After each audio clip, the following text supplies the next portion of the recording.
good. So there's Patrick Mahomes. So we were talking about, and again, we used that term yesterday, cowardly, for the defensive coordinator who anonymously had this really personal criticism of Lamar Jackson.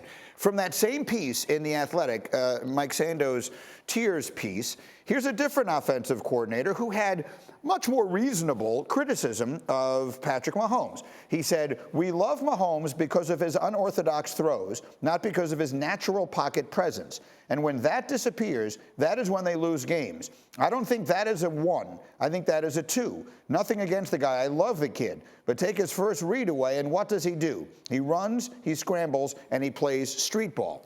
So, oh my goodness. RC, go. Bruh, why are we looking for childhood scars on Sports Illustrated swimsuit models? That's what we're doing now. Now we're just saying, listen, you could be a dang 10. We're just going to find something to say about you.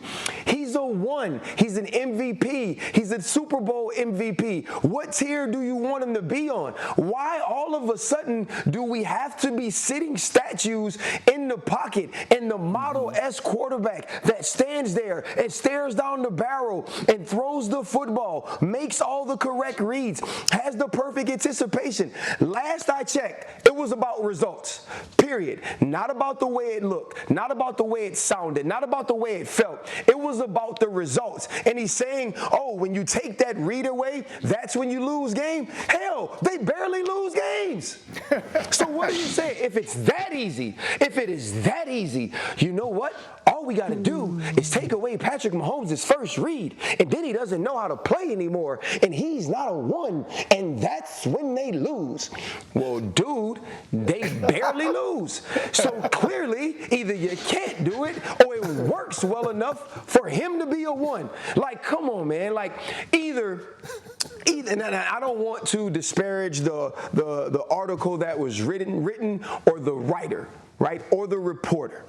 But period, we got to start looking at these quotes and saying, you know what? That's stupid. I'm not going to print that. Because what we just heard is stupid.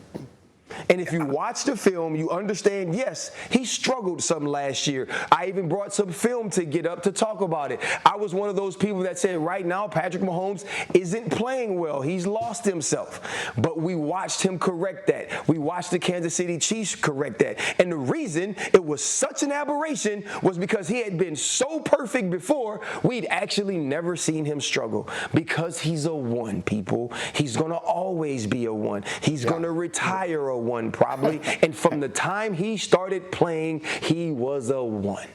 Correct. Yeah. So that's the thing. The thing about Lamar Jackson felt personal and insulting. I'm not insulted by this one, but I don't understand it for the life of me. Because RG3, I suppose, to RC's point, you can find tiny flaws in anything and anyone. But if Patrick Mahomes isn't a 1, who is? Who is on tier number 1? I'd like to ask this person, whoever he is, and RG3, I'll give it to you on this thought. If Patrick Mahomes isn't on the top level tier for you, then who in the world is? Because he's been the best quarterback in the NFL the last few years by a wide margin.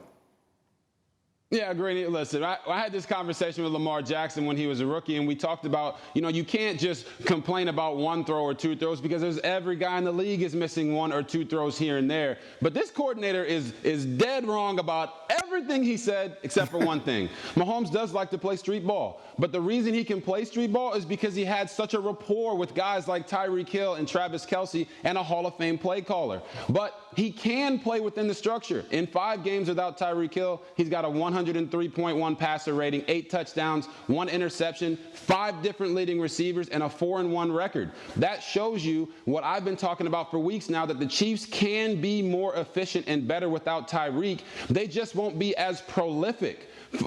For example, they're going to hit a lot of doubles. They just might not hit as many home runs this season. But for me, these coordinators, anonymous, they're just scarred. Something happened in the last couple of years where they played against either Lamar Jackson or Patrick Mahomes, and they are holding on to that for dear life, because I can promise you right now that defensive coordinator wishes he had Patrick Mahomes as his quarterback. Thank you for watching ESPN on YouTube. For live streaming sports and premium content, subscribe to ESPN+.